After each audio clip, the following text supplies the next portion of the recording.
And now, from the University of Virginia Center for Politics. Good afternoon, everybody. My name is Damon Irby. I'm the Director of Global Initiatives here at the University of Virginia Center for Politics. On behalf of the University of Virginia Center for Politics Global Perspectives on Democracy program, the Georgetown University Center for Intercultural Education and Development, and the U.S. Department of State-sponsored Youth Ambassadors Program with the Caribbean, I want to welcome our special guest today, Her Excellency Jacinth Henry Martin. Sorry, I'm a little winded. I was rushing to get my introduction. But St. Kitts and Nevis is a culturally rich country. Geographically, it's beautiful and vibrant and has developed strong international relationships and partners related to economics, health, science, security, athletics, the environment, and you name it. Our relationship with St. Kitts and Nevis didn't necessarily start in the most perfect fashion. The great-great-grandfather of our university's founder, Samuel Jefferson, settled on St. Kitts, but he was basically involved in the transatlantic slave trade. So not the best start of our early foundation. However, it was the beginning. And interestingly also, in addition to that connection, Alexander Hamilton was born on Nevis, if you did not know that. So if you are really into Hamilton and that is your thing, then you can now go to Nevis and visit the home of Alexander Hamilton. So isn't that exciting? Fast forward to the present, and the University of Virginia has developed a strong relationship with St. Kitts and Nevis, particularly in the areas of public health, environmental science, and economics, and a number of other areas. And the UVA's Center for Global Health Equity maintains a long-standing collaborative partnership with communities in the country on researching and addressing chronic health issues such as childhood asthma, type 2 diabetes, and others. And more recently, I had a focus on the COVID pandemic. And in addition to that, the Center for Global Health's Minority Health International Research Training Program established a partnership of faculty and public health officials and students with St. Kitts and Nevis. And Dr. Kelsey Kelly, who is here with us today, she led a student group to St. Kitts and Nevis most recently back in May and June and has other plans to be there in the near future. So we're in a unique position to host our special guest today, and we're most grateful to have her with us. It was my pleasure to meet the ambassador this past February at an event in Washington. And at the time, when I found out she was going to be there, of course, the first thing I thought of was our Youth Ambassadors program with the Caribbean. And for those of you who don't know, the Center for Politics has hosted international exchange groups going back to 2006. And we've hosted a number of Youth Ambassadors programs with the Caribbean. And we chatted, and she told me all of her experiences in her career, and it just seemed like the perfect match to hopefully bring her here to be a part of our program and to bring her to the Charlottesville community. So we're most grateful that she kindly accepted our invitation. But I think when we met, she was I was eager. I don't know about you. I was as well. I think so too. But I just want to once again give my appreciation to her and agreeing to be a part of that program, or this program today. So I'll tell you a little about her before we get started. Her Excellency Jacinth Henry Martin first served as ambassador to the United States from 2011 to 2015. And of course, most recently began again in July of 2023. And of course, she continues to serve in that role. She was a member of the St. Kitts and Nevis Federal Parliament. She was a Minister of Information, Culture, Youth, and Sports. and in high-level roles representing her country in both the UK and Great Britain prior to her service as ambassador. She was also the advisor to the Assistant Secretary General of the Organization of American States, coordinating the 28 offices of the OAS General Secretariat across the Americas. She additionally is highly accomplished in the arts. She has poetry anthologies that are published, and she incorporates music and drumming into many of her programs and performances. And I would definitely say that you are a Renaissance woman. So it's amazing how all the different talents and things that you've done. So anyway, she is a special, a unique individual, and there are many places that an ambassador, there's only one ambassador of St. Kitts and Nevis, and she could be anywhere in our country right now. But today she has chosen to be with us. So, Madam Ambassador, thank you so much for being with us today. Absolutely. We're most grateful.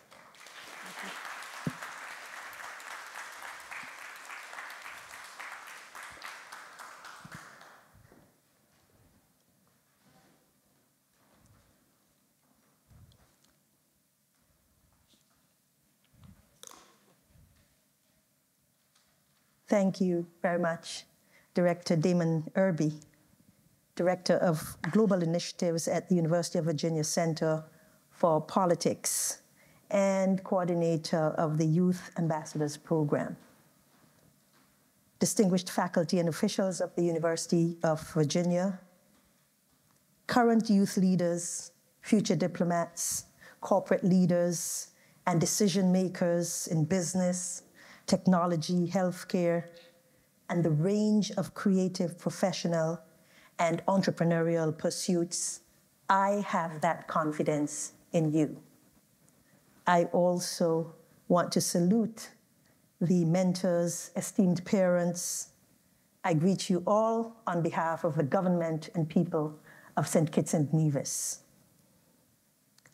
I want to piggyback, before I get into the meat of what I'm saying, to speak to just what an opportunity it is for the people of St. Kitts and Nevis to embrace the United States of America as the home, the adopted home of so many of our people from St. Kitts and Nevis. Last night over dinner, I had conversations with faculty members and with Director Irby who were there, and I said, we're a small country, but we are convinced that everywhere we go, in addition to learning, we have something we can teach. That is what we want to motivate our people about in St. Kitts and Nevis. Education is a powerful tool, and you can learn in hallowed spaces, such as the grounds of the University of Virginia. You can learn among friends. You can learn among colleagues and persons who you are interacting with for the first time. But I want to say to young people, and even to those of us who may not fall into that demographic, always be open to learning. But this is the challenge. Always know that you are capable of sharing and teaching as well. It is important to have that level of confidence when you interact, that you actually, as a young person, possess something within you, regardless to how minute you may think it is, that you can share with someone who is learning and becoming edified about that for the first time ever, and that it becomes something on which that person can grow. I spoke about an exchange program that I went on when I was a child, and it was an exchange program for French with students of Guadeloupe. And so 2 weeks in an English-speaking country, Then we all went 2 weeks in a French-speaking country, and they stayed in homes similar to what you're doing now. And I don't know what it was about me then, but I was very confident that I was going to be able to master the magic of communicating in another language. I was 12. It is something that never left me. And though I ventured into sciences, and during my high school years, I tried everything else, whatever else I was going to do, and now it's diplomacy, I can tell you that being able to communicate in English, French, Spanish, and to read and understand Portuguese is a seed that was planted when I was 12. Many other persons planted that seed besides me, my teacher, but it was my exchange sister that said to me, without saying as much in so many words, we can do this. This is something we can master. So I just want to inspire you to do whatever you're doing and try as hard as you need to try with the conviction that you are a source of potential. I want to add to the long-standing relationship that was mentioned with the US that St. Kitts and Nevis has had for hundreds of years. And I think it was mentioned that Alexander Hamilton was born on St. Kitts. But I suppose the older ones among us will know of Wayne Brady. From whose line is it anyway? I'm told that his grandparents were from St. Kitts and Nevis. Arthur Ashe, first American to win US Open and Wimbledon, family connections with St. Kitts and Nevis. Those of you who are into science would know of Neil deGrasse Tyson. His father was born on the island of Nevis. And in the Super Bowl, Joshua Williams of the NFL Super Bowl Kansas City Chiefs, his father is from St. Kitts and Nevis. And just to mention one last one, for good measure, Cyril Varnier, the principal presenter for Al Jazeera English, is a national of St. Kitts and Nevis. I say all of that to say this. When all is said and done, we are one people, teaching and learning and contributing wherever in the world we find ourselves. Because St. Kitts and Nevis is a small country, we teach our students to understand that they are not just proud citizens of St. Kitts and Nevis. They are citizens of the world, mandated to learn as much as they can and to be their best contributing selves wherever they find themselves on God's green earth. That is your challenge as young people. I have absolutely no hesitation in urging you that one of the tools in your arsenal of tools that can help you to do that masterfully is to learn a different language. When you learn an additional language, it does not rob you of your English. It does not make you any less capable in the English you speak. What it does is permit you, when it may become necessary, when you least expect it, to be able to show respect to someone by communicating in his or her language.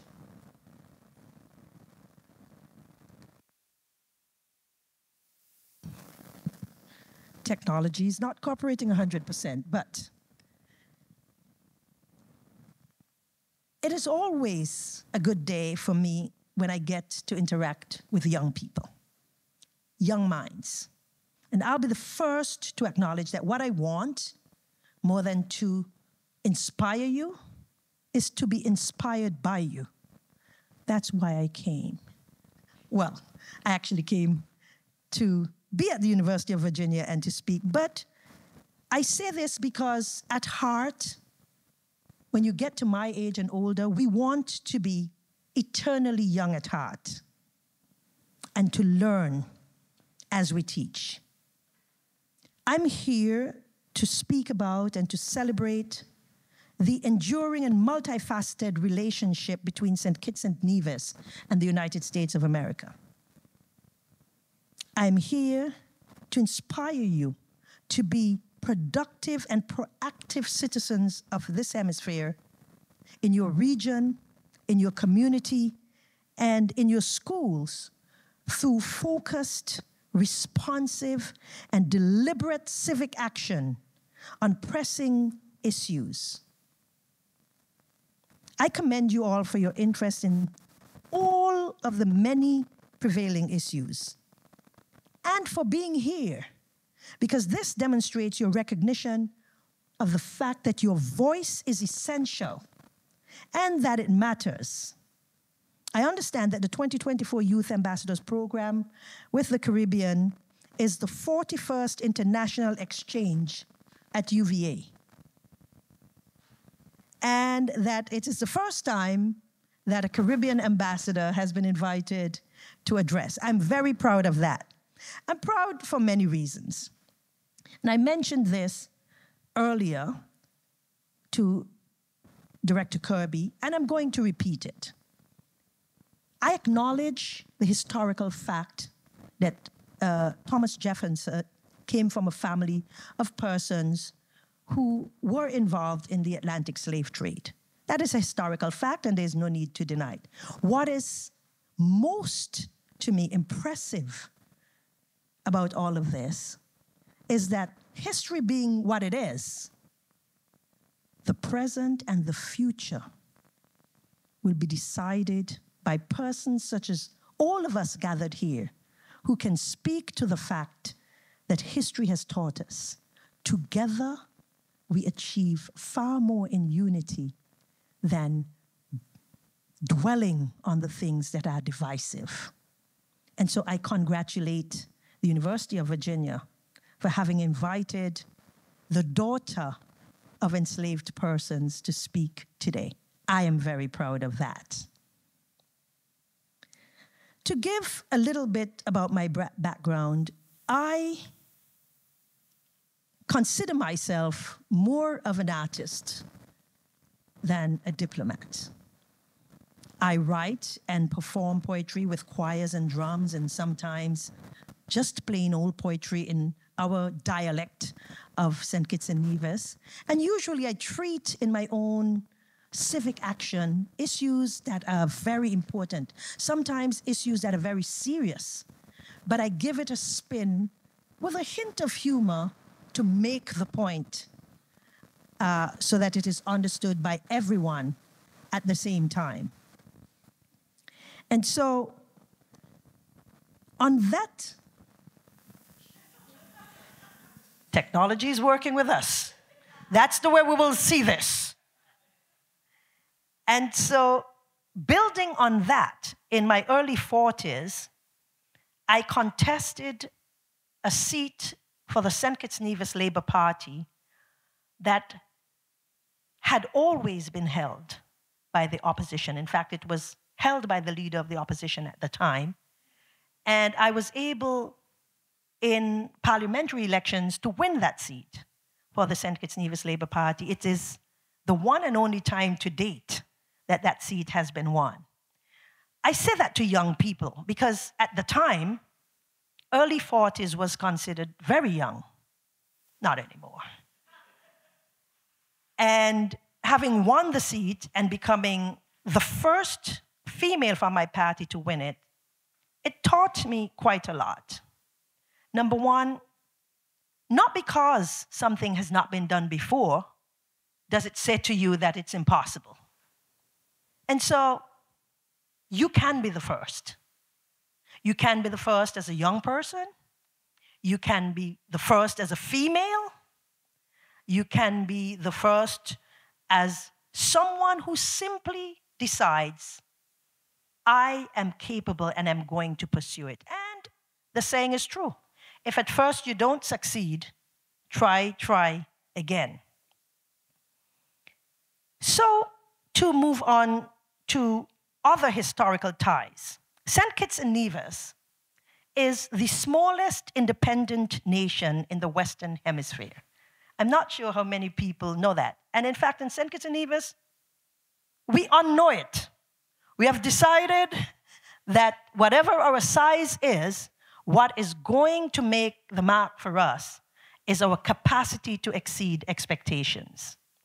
And so we know it in the deep recesses of our brain, but we are neither daunted nor inhibited by that fact. We are boasting of a literacy rate of over 95%. In a country where education is mandatory and free from age 5 to age 16. We are two islands, the island of St. Kitts, separated at the closest point by just 2 miles from the island of Nevis. And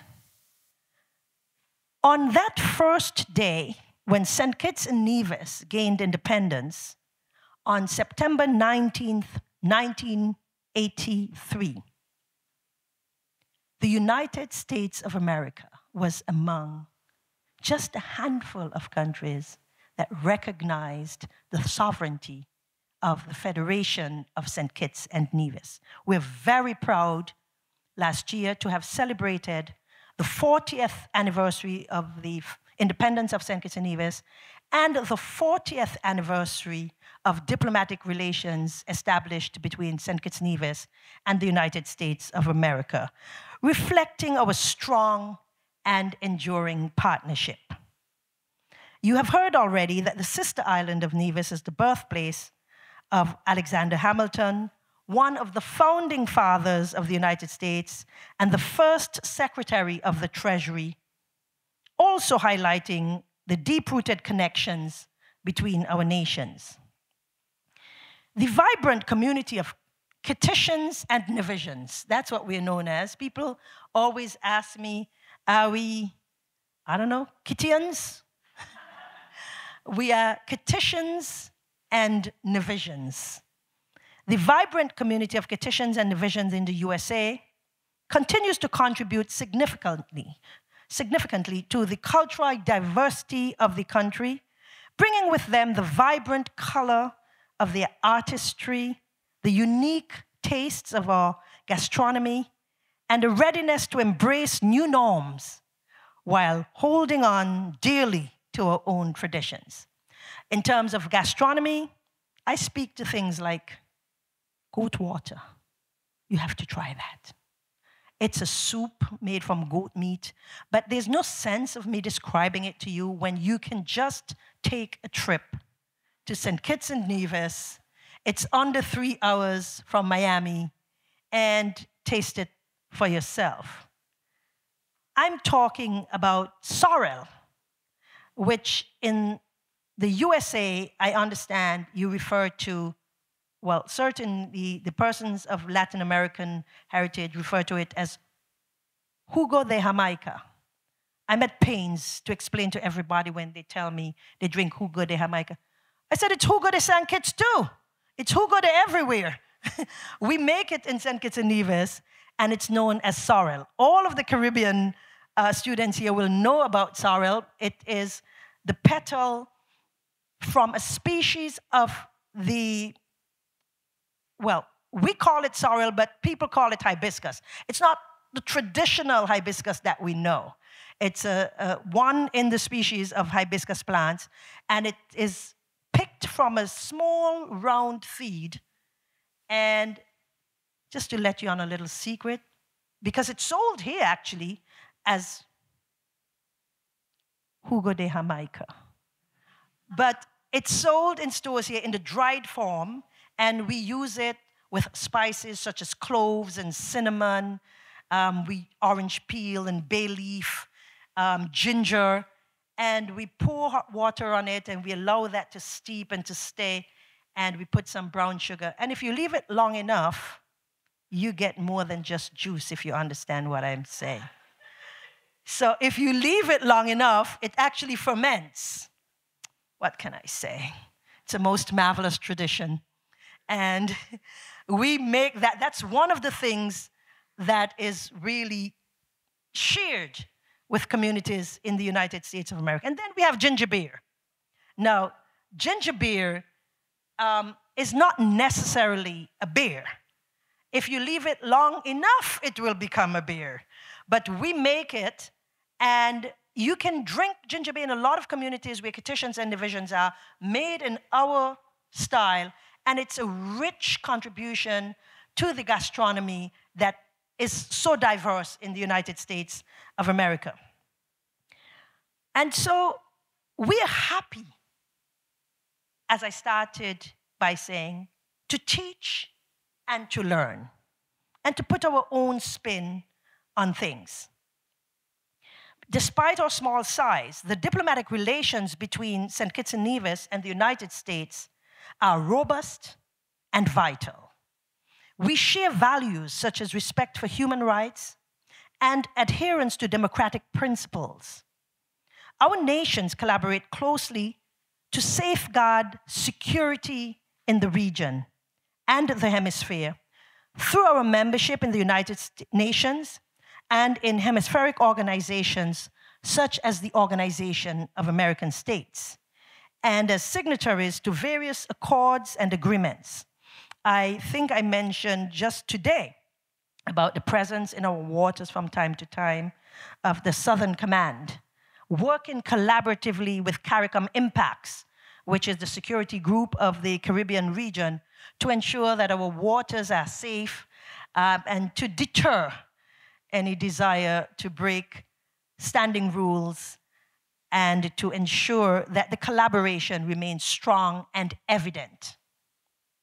Our partnership is also built on shared values, including respect for women, the importance of education as a human right, and a commitment to gender balance.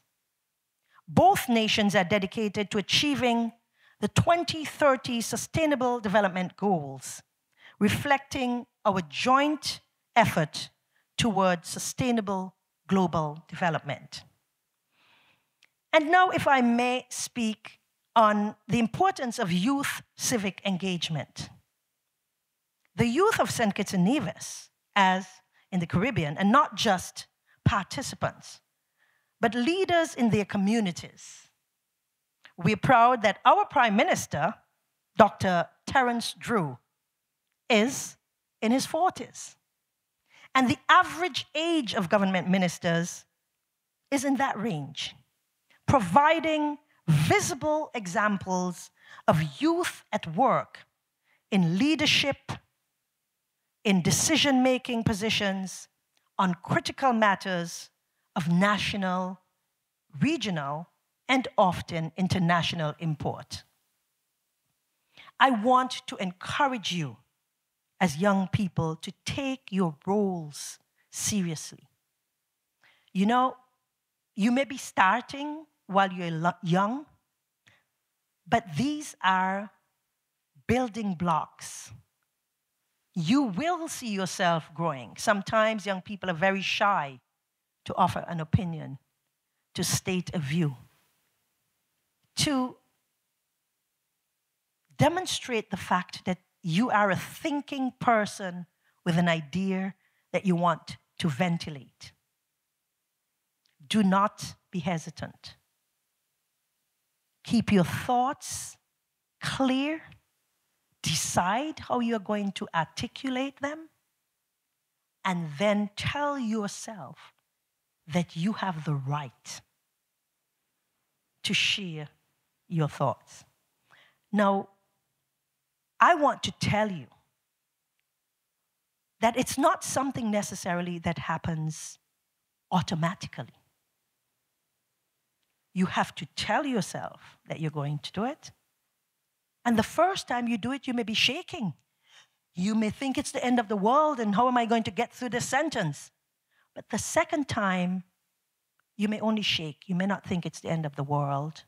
And then the third time, you may not even shake or think it's the end of the world. You may just want to make your point.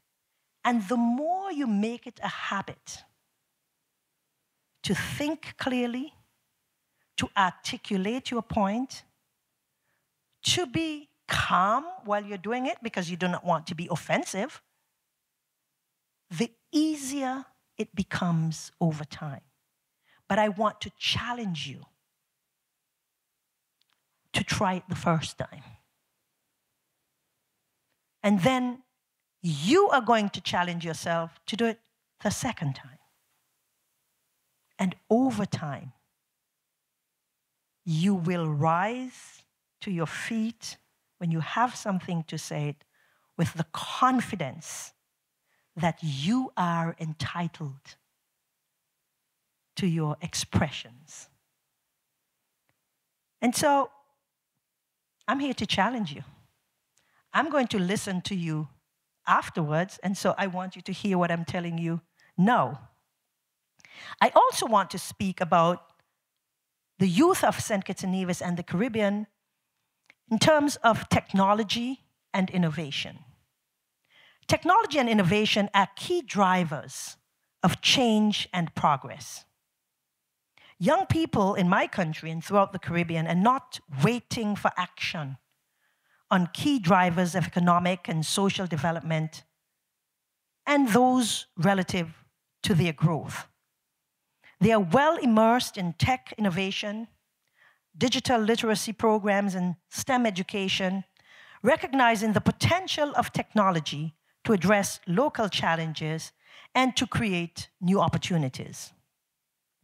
In St. Kitts and Nevis, the National Youth Parliament Association, SCNIPA, is a non-profit, non-governmental, and non-partisan youth organization that provides a platform for young people aged 12 to 30 to engage in parliamentary debates, discussions, and civic activities. SCNIPA aims to empower youth and to foster their participation in governance and decision-making processes, simulating the work of the national parliament on current issues, real-life issues facing our nation and our region, including the 2030 Sustainable Island State Agenda in St. Kitts and Nevis. Small as we are, and possibly because we are small, we have decided that between 2030 and 2040, St. Kitts and Nevis, with its bold vision, will become the first sustainable island state in the world. And so we are already hard at work on a sustainable agenda that, as I was explaining yesterday, is not simply about energy, which certainly is at the foundation of it all. We have geothermal potential on both islands, with the one that is more readily accessed and ready to go on the island of Nevis.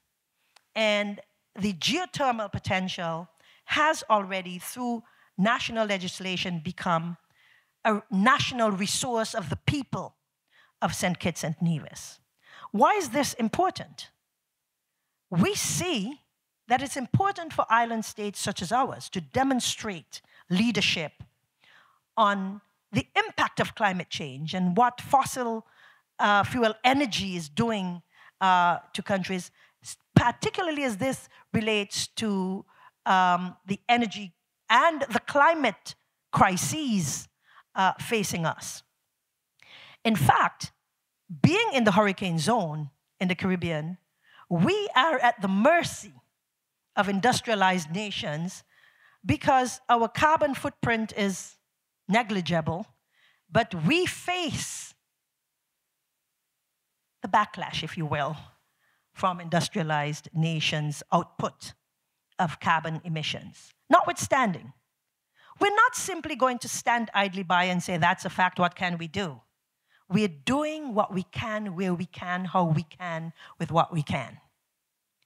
And so we are pushing hard to demonstrate that despite and possibly because of our small size, we can become an exemplar to the rest of the world in terms of proving what green, sustainable island states can look like. And we want to be the first.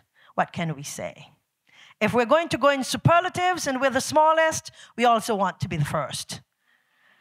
And so we are hard at work on that, and our young people understand that, because for us, a sustainable island state, as I started saying, is not just about green energy. Remember, we are dependent on fossil fuel energy for our tourism industry, which is the main source of economic growth and potential and job creation and foreign exchange for St. Kitts and Nevis. Imagine if we did not have to buy energy derived from fossil fuel. Imagine, as we intend to make a reality, if we were not only producing energy, but we could sell surplus energy to the countries around us. We'll be saving ourselves the cost of doing a lot of the business that we do right now related to tourism, but we'll also be helping the planet, of course. We're altruistic, and that's what we want to do. But we will also be making money from ensuring that our neighbors, too, can depend on us for a ready supply of surplus energy for their own needs. And so I wanted to bring that point to us, that we are demonstrating that everyone has something they can do to make this world a better place. And we're taking our role very seriously. Education is the cornerstone for social advancement and empowerment of our people. And so for us, anything that is derived from the processes of geothermal energy, for us can be put back into the advancement of the human capital of St. Kitts and Nevis. Greater opportunities for education, greater opportunities for entrepreneurship, greater opportunities for job creation, greater opportunities for helping to enable an environment and a world in which we are all concerned about the climate impact, in which we all are playing our part to make this world a greener space.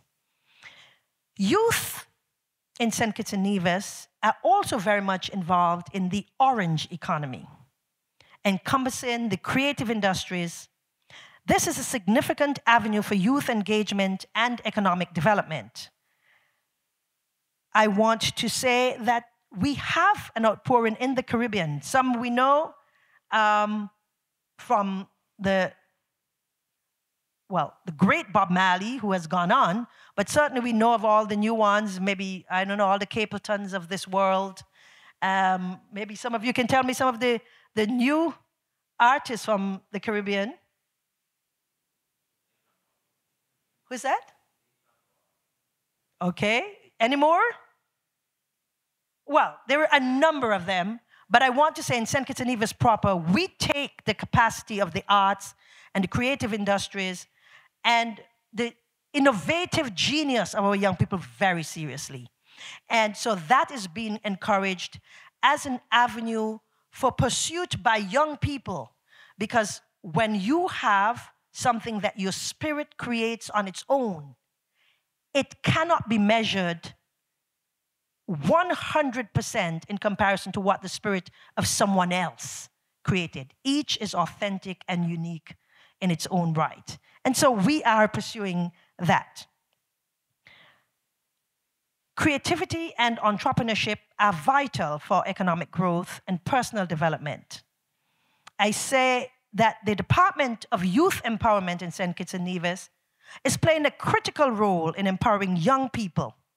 That department aims to foster active participation among young people in areas such as employment, entrepreneurship, sports, education, health, community service, and decision making.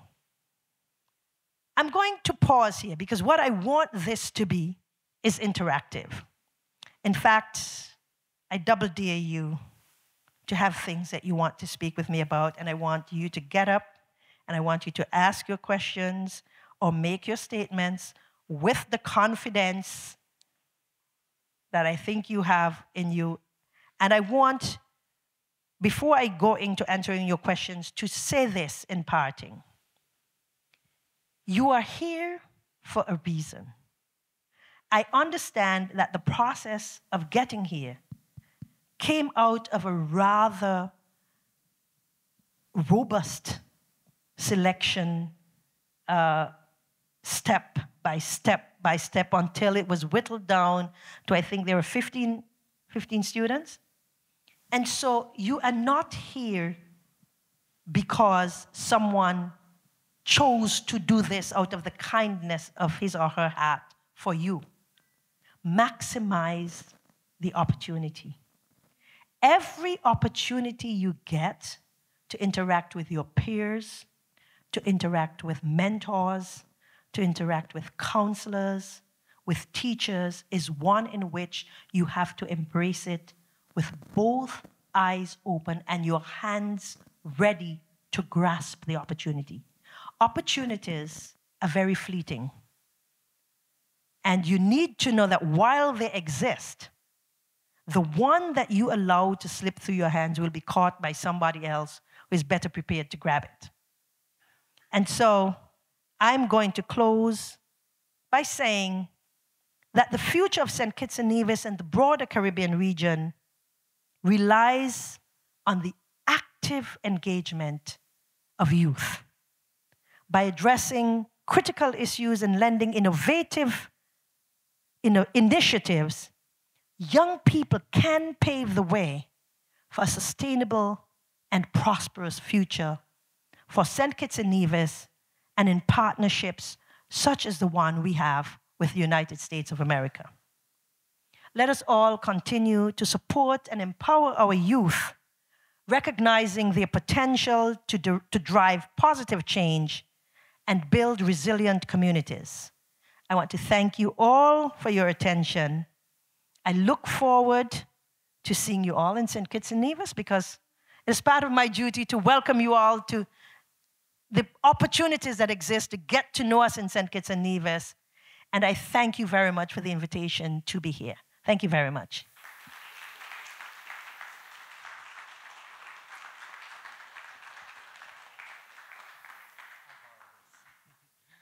Okay, we'll go ahead and start with our questions for our we'll give priority to our students first, but then I'm sure we'll have time for everybody. So we'll start. Is there anyone who would like to ask a question? Okay, I saw Celeste hand up first. Good afternoon, Madam Ambassador. I am Celeste Blackman of Trinidad and Tobago. My question is, what do you think that youth can do with the rise of AI in creative spaces? I know you mentioned the orange economy and youth being involved in that. And do you believe that AI renders the creative spaces obsolete in this time? Thank you very much. I'm going to reiterate something. I hope I never have to choose between being a diplomat and being an artist. Because for me, in my person, they can be separated, although in my daily job, they are inseparable. But the arts feed my soul. Any artist who genuinely believes in what he or she does will tell you the same thing. And so to answer your last question first, I do not believe that AI renders the arts obsolete. The reason I say that is there has always been competition in the arts. One never considers Oh, I'm going to stop drawing because I see someone over there who's drawing too, and so why should we both draw? Because whatever you do from your soul is unique, is special, is individual, is born of an artistic excellence that's yours. If you share it with the rest of the world, it's part of you that you're gifting to anyone who can witness and appreciate it. The other thing is, beauty is in the eye of the beholder. If you create something, whether it is visual art, performing arts, plastic arts, anything that's artistic, to one person, it may be, this is amazing. This is a complete. And to the other person, I prefer the other one, which is fine. Because people are spoken to by something to which they can relate, either very closely or from a distance. But the fact is, AI does not have a soul. I don't know if you understand what I'm speaking about. And it may be gorgeous, and you may be able to appreciate what has been done. But where is its soul? And so I will never say that AI is going to drive obsolescence in the arts. Two complete and separate things. When you see someone, for example, doing a painting, sometimes it looks perfect to you. And the artist, because of what is coming from his or her inner space, I just need to put this last. And they have a whole reason why this other green is better than the green that you're looking. Because it's coming from a space that you can't have for him or her. It is a gift from the soul of the artist. And so, no, as an artist myself, I say bring it on. The human context, the human capacity to share what is natural and latent and bursting and ready to come out cannot be replicated by AI.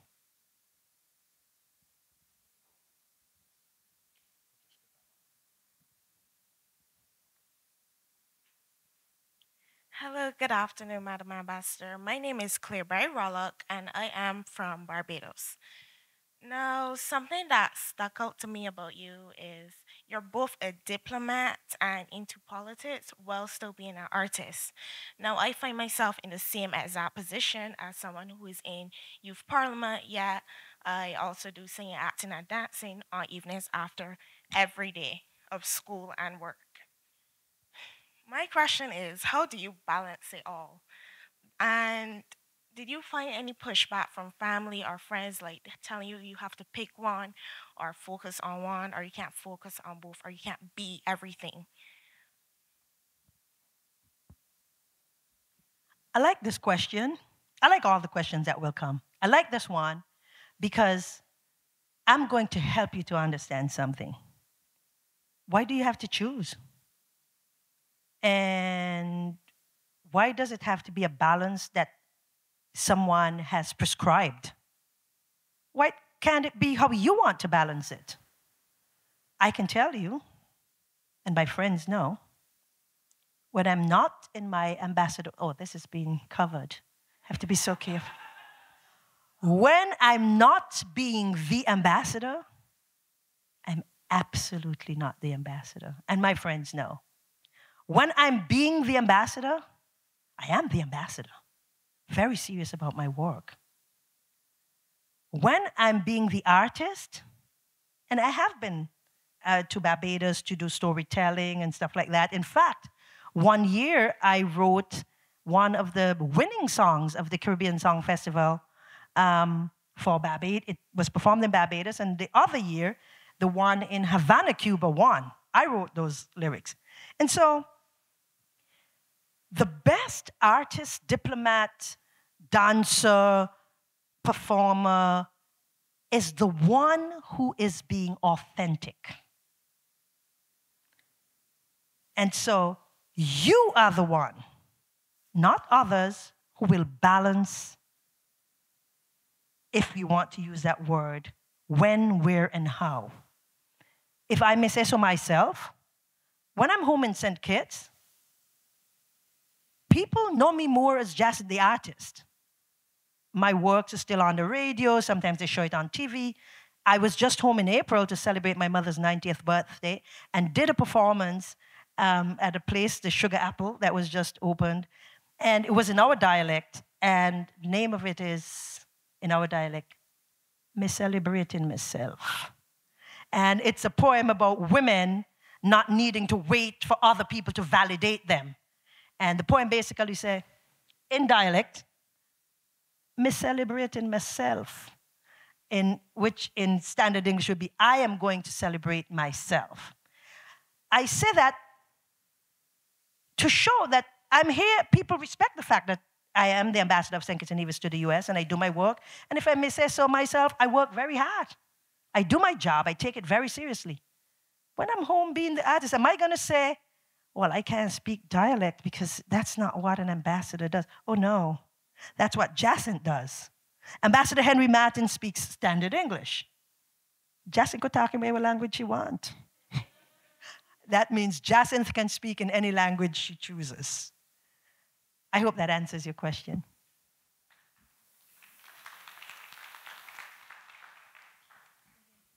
Good afternoon, Madam Ambassador. My name is Georgia Mills. I'm from the Bahamas.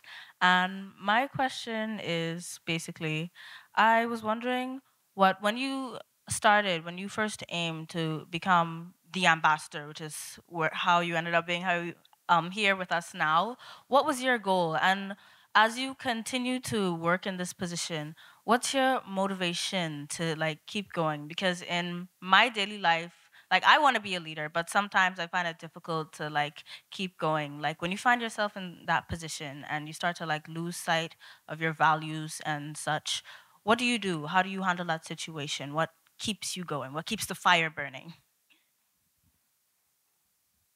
These people are cooking on gas. These are some great questions. I have to tell you, in addition to being the ambassador, when I started as a politician, I had 3 young sons and a husband. And at one point, it's funny, but it's true, I decided, okay, either the hair, the job, the children, or the husband must go. The hair lost. But that's funny. But the truth is, every day is a day to give thanks. I don't know how else to say that. And when I was in Parliament and sometimes difficult issues would come, another colleague would say, why do you say that? And he was saying this. Why do you say, I can't wait for tomorrow? I would say that all the time. If a really difficult issue came up. And I said to him, and I'm going to explain it to you, I give my problems 24 hours. Or it could be 12. Because whenever that problem starts, if it's 4 o'clock in the afternoon, it has until midnight to mean less to me. So I explained to him that I would say that was my way of motivating myself. I am not going to dirty up my brand new tomorrow with yesterday. And that's how I look at life. When I get up every day, and I've been doing this for a long time, and so much so that it's not even something I have to think to do. When I get up every day, this is what I say. I'm so thankful this is today and I woke up, because many persons woke up dead. If I wake up and I check and I'm alive, I have already won. It means I have the capacity to do something significant for myself, for my community, for my children, But do not forget for yourself. Because very often we think we're only on this earth to do something for everybody else. I'll tell you another little secret. You can't look out for number 2 if you haven't looked out for number 1.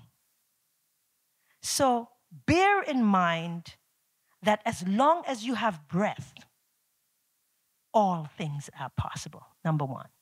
The second thing is this, and you all will find that you probably see some truth in this. Sometimes the minute a problem hits you, it's so monumental that in your life you can't see how it could be possible to get over it. And then you go to sleep and you wake up and suddenly it just is not as big as it was yesterday. You found, maybe while you're sleeping, something came to you, or maybe you just decided, listen, things just got to line up here, and that's priority Z. I'm dealing with priority A first, and take a number, take a letter. Whatever it is, with time, and sometimes it's only a day that you need, with a little thought, because the minute you try to solve every problem immediately, you're likely to do the wrong thing. Give yourself the space to put everything in its place. And sometimes all you need is 24 hours or less. Don't rush to make judgments. I don't know if any of you have ever responded to an email in haste and, oh my God, how can I get that back? And sometimes you can't get it back. So don't try to address everything all at once. That's my little word of advice to you. You're still young. And what you think is a big problem now, trust me, we would love to have that as one of our problems. And so give yourself space. Give yourself time. Don't rush. It's not a big a disaster as you think. Trust me. I've found that out on far greater issues. With time, don't rush. Think things through clearly. If needs be, go to sleep. And finally, don't dirty up your brand new tomorrow with dirty yesterday. That's my advice.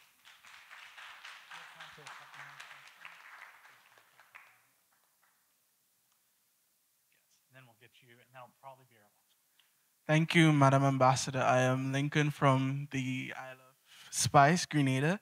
And my question is, you have a very colorful record, whether it be advisor to the Assistant Secretary General of the OECS, and you served as a minister in your country. And I just want to know, this is your second time as an ambassador. Has being aligned with a political party and having political affiliations hindered you or has tainted you in any way as your role present here today, which some people view the role as an ambassador as someone who is seamless, someone who has no flaws and hasn't had any controversial, alignments in their past. So my question is, have you been affected by your political career? Thank you. And just to correct a little mistake that is very often made, actually, it is advisor to the Assistant Secretary General of the Organization of American States, the OAS. And there's the OECS, of course, Organization of Eastern Caribbean States. There's CARICOM, that many of you may know about, the Caribbean Community. And a sub-region of CARICOM is the OECS, which is the Organization of Eastern Caribbean States. Grenada is a member, St. Kitts Nevis is a member. We share a common currency. There are quite a number of the smaller islands that are part of that, and so that's to differentiate. And I want to say that I have had quite a long stint as an ambassador. I started, in diplomacy, let me say that. I started in the United Kingdom, actually, in 2005. And so between 2005 and now, I've worked in diplomacy in different fields, including at the Organization of American States. Prior to that, I was, proudly so, an elected parliamentarian with the St. Kitts and Nevis Labour Party, and then was posted to London afterwards.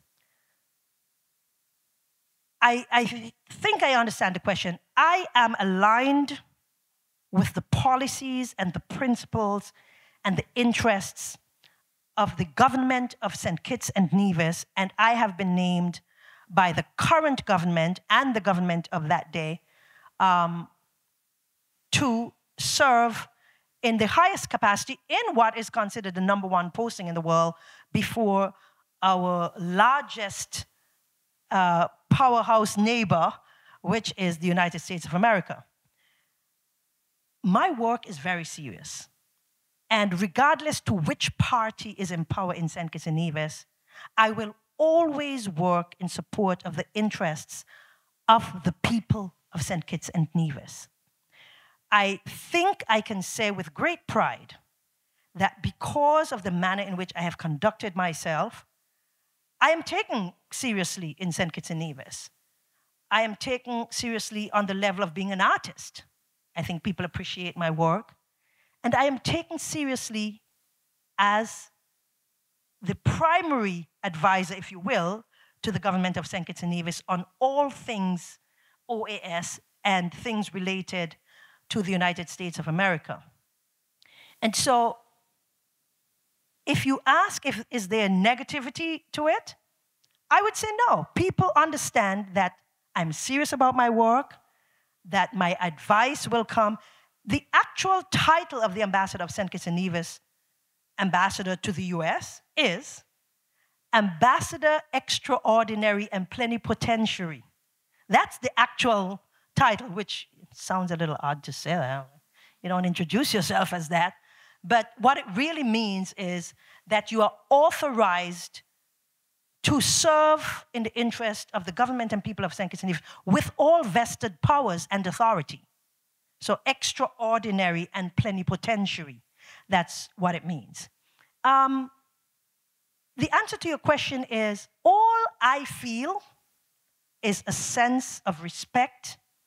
All I give and acknowledge is the pride reposed and felt by me to be offered the opportunity to serve in this way. My advice to young people who aspire to doing this is, remember that what you do, especially now in the age of social media, what you do is likely to live on in perpetuity. Watch how you act when you need to act, where you're acting, because social media can be unforgiving. You're young, and certainly you will make mistakes because that's just how life is. You don't have to bring them on yourselves, which is what I see a lot of young people don't seem to appreciate. That if you are going in your thinking mind to go out of your way to involve yourselves in activities that you don't want anyone else to know or that you would be ashamed to associate yourself with, don't do it. Don't say it. Don't treat another person in that way.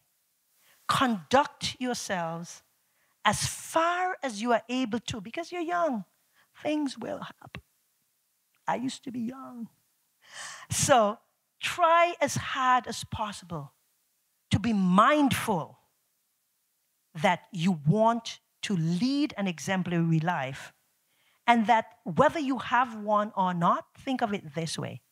I want to be a good example to my younger alter ego. Think of that other person walking around with you. Imaginary. Come on, come on. Don't go there. Talk to that person. How is this going to look on my resume? If it's not going to look good, don't do it. So I have 3 young sons. Well, actually, nobody's young anymore. My first son is 39, so we're all old people. Yeah, had them before I was born. I like to.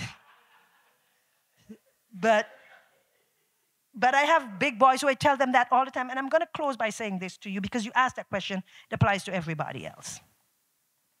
The fact that God gave you your own head, for people who can't think because they always have to follow a group or join a gang or do what everybody else is doing. I used to tell my boys this all the time. If God wanted everybody to think alike, then the 6 billion of us would have had one head. The fact that God took his time to put 6 billion heads on 6 billion persons' bodies means learn to think for yourself. I hope that answers your question.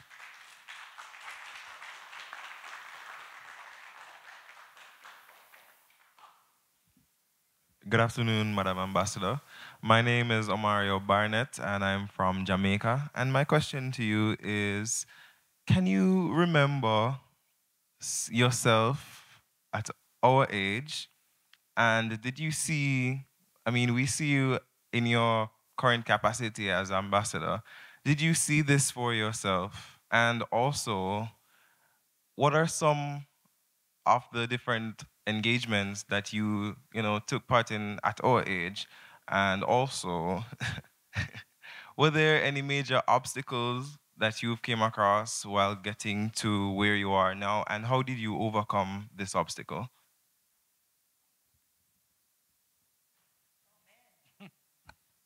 Thank you very much for the question. I'll answer it in this way. When I was 11, I had an opportunity not to go to grade 6. And my parents signed off on it. I would say I was a pretty good student. And I was given the opportunity, along with a couple others, maybe 5 of us, to skip grade 6 and to go from grade 5 to high school. High school in St. Kitts and Nevis starts at 12. And I went, and one part of me as an 11-year-old saw, because there were people 12 and people 13. And I was always very short, and I thought, like, oh, Lord, this is trouble. The unspoken part. The spoken part was, can we be friends? I was trying to make friends. Somehow, it's way back to remember, that was 11. That was like 20 years ago. But seriously, I always saw myself as an overcomer. Sometimes when I hear people saying, because, people pass through stuff. And sometimes when I hear people saying, oh, he's like that because his father drank, or I don't know, his mother, whatever, I usually say to myself, I should be in jail.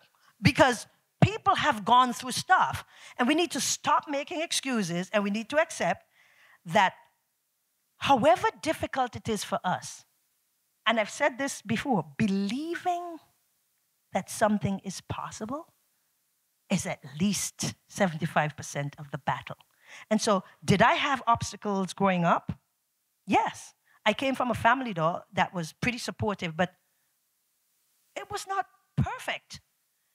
I always believed in myself. I'll say this just as an anecdote so you could understand some of the things later on.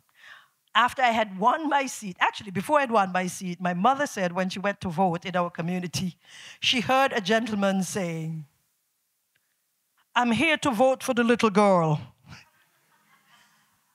People always see me as a little girl.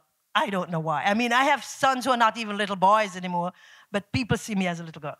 And once I was told because in the Eastern Caribbean, people follow the news and everything, very often people would meet me and they go, you sound so tall. Apparently, I have the voice and the confidence of somebody who is much taller. Project the confidence you want to feel, not the confidence you feel. That's a whole different thing. Because the confidence you feel sometimes is like this. The confidence you want to feel is like this. That's the confidence you project. It may not be you speaking louder. It may be that you've said it with a conviction that you know it's worth something. So you don't have to be loud. You can get up and you can say, I'd like to say something, please. That is confidence as opposed to, can I say something? Because you're likely to hear no. I'd like to say something, please. is a whole different story. And so, where there are obstacles for me, for you, for anybody else, people face obstacles. That is the nature of this life. Determine that whatever obstacle comes, you can overcome. It may take you longer than the average person, it may take you overnight. But determine in your head. I've done that. I've walked into rooms as the ambassador, as the minister of culture, as the minister of youth affairs. I've walked into rooms and I could see almost it's like, oh, I wonder where she thinks she's going. And in my head, I'm walking in thinking, watch me show them. And it could be just, it's not overconfidence, which is braggadocious and which is too much. It is knowing in your heart that you have something to contribute. You know what I want you all to say for me, all of you? I have something to contribute. Oh no, that's it. Like I asked you to say it. I want you to say it like you feel it. This is a whole different story. So, I have something to contribute.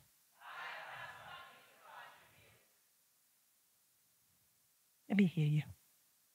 Yep. Mm-hmm. Say it. Because you all are saying it like this. I have something to... It's not a recitation. It's a passion. I have something. I have something to contribute. I have something to contribute. I have something to contribute. Hello?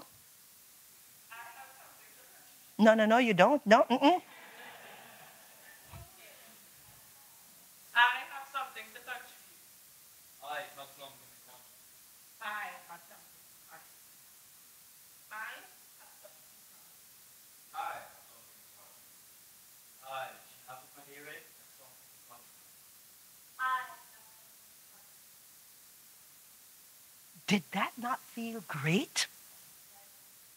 I believe that each of you has something to contribute, and I believe that all of you.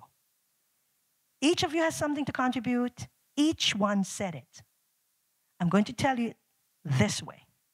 I believed you. I believed you. I believed you and you and you and you and you and you. I believed you. I believed you.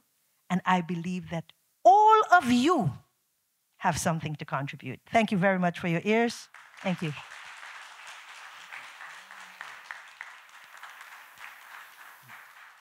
And we have one of our students will thank you on behalf of all of us here. So we have Christina Campbell from Guyana.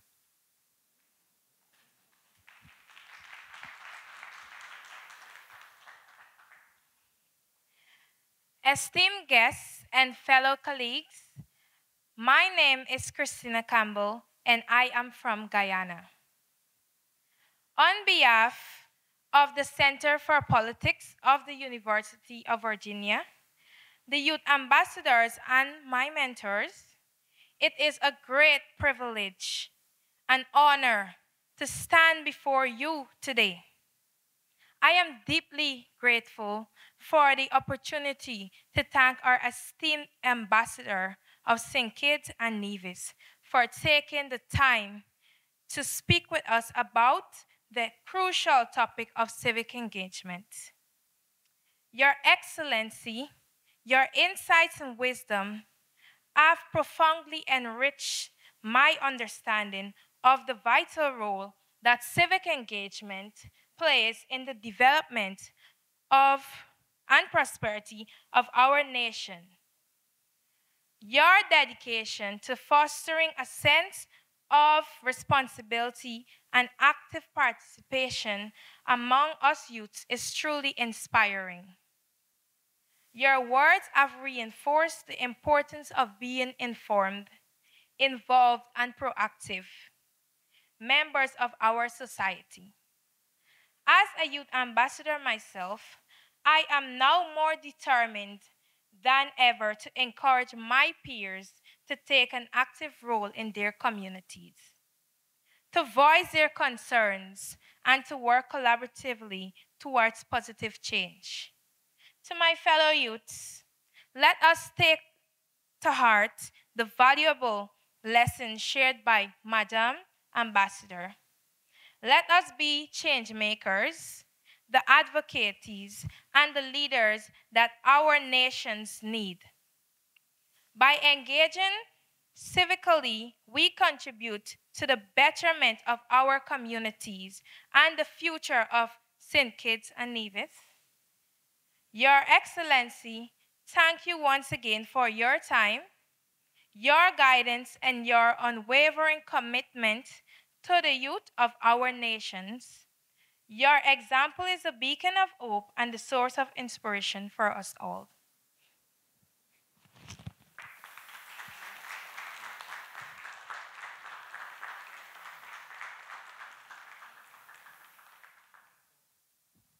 That was, I have never been more proud of a Youth Ambassadors program.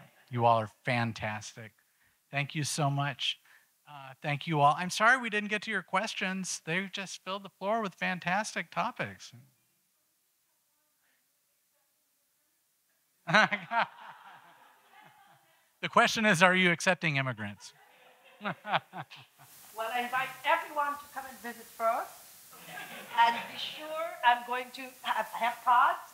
Any inquiries about getting to St. Kitts, investing in St. Kitts, coming to visit us for short or long term, I'd be more than happy to respond to you by email. And if we could have a photo with the Youth Ambassadors, that would be great.